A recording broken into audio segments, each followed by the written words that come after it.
100 billion neurons connected by 100,000 billion synapses. The human brain is the most complex machine we know of, and the most mysterious one. We face huge issues in neuroscience to understand how the pieces of the brain fit and work together. We face huge issues in medicine to understand how to objectively diagnose and treat brain diseases. This is a big, big challenge. It'll have an enormous impact on the health of the aged. European researchers propose a radically new approach to study the human mind. Their idea is simple: to simulate a complete human brain in a supercomputer.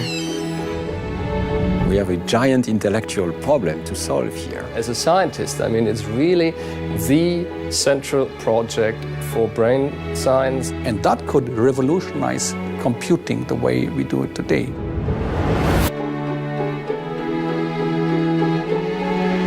The Human Brain Project brings together hundreds of scientists from leading European research institutions. It is one of the most ambitious neuroscience projects in the world. What we are proposing is to establish a radically new foundation to explore and understand the brain, its diseases, and to use that knowledge to build new computing technologies. The project is coordinated by EPFL, located in Lausanne, Switzerland. The researchers will systematically study neurons, the building blocks of the brain.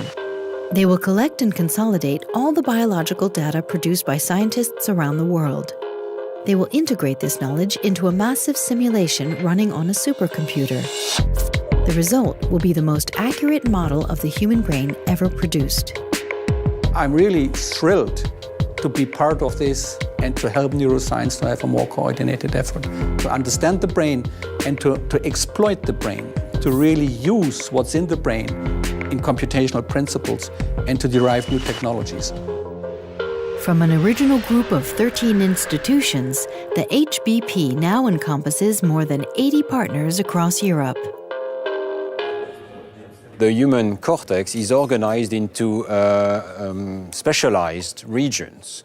We need to understand what these different regions are doing. Some are specializing for language, some are specializing for vision. So we will create systematic maps of the human brain, trying to understand each of these subsystems and trying to understand what are their specific parameters so that they can ultimately be brought to simulation.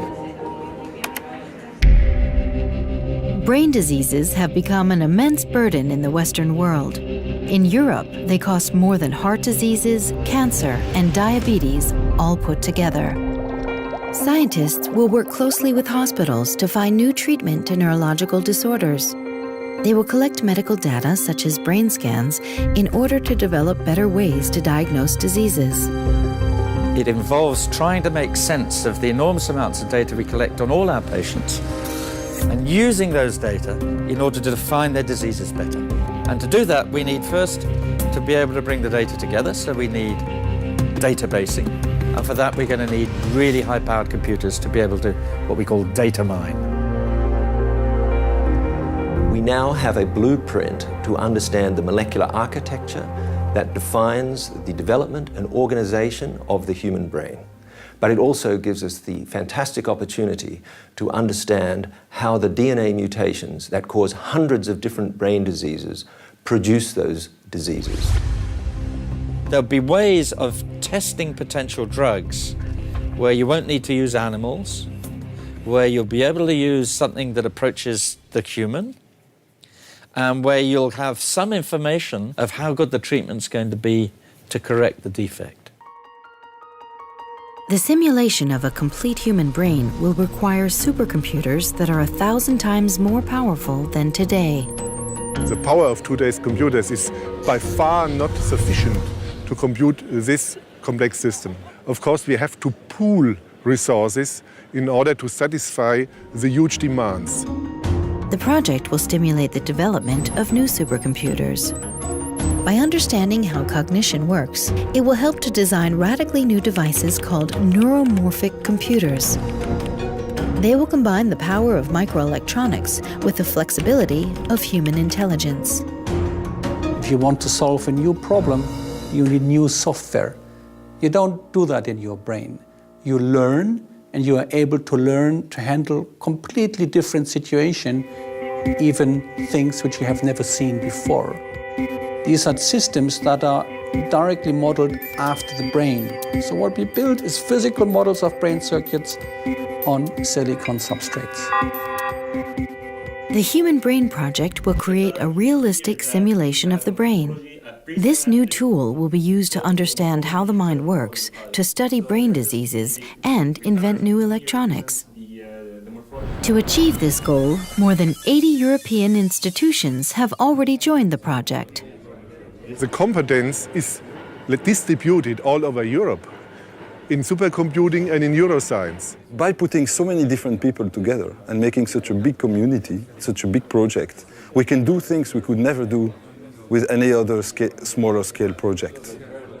For Europe, this is a kind of a big science project. This, I believe, the 21st century will be the century of the brain. I think the project is it's a visionary project. And it seems to me that the field needs this kind of initiative really to move forward. And I see fantastic opportunities in the future. The technology is at reach and the necessary knowledge available. It's like building a giant telescope to peer into deep space, only that we'd be able to look deep into the brain and ask questions that are impossible experimentally and theoretically.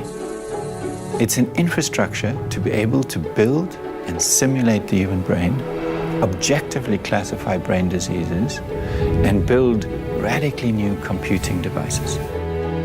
We have what's called in technology a roadmap. We know which technology will be used at which point in time in the project, and the way we will scale up our systems so that they reach the complexity of the human brain. The Human Brain Project will put Europe at the forefront of neuroscience. It will deliver new strategies to fight brain diseases, and it will revolutionize electronics. But first of all, it will offer a revolutionary new tool to study the most mysterious phenomenon of the universe, the human brain.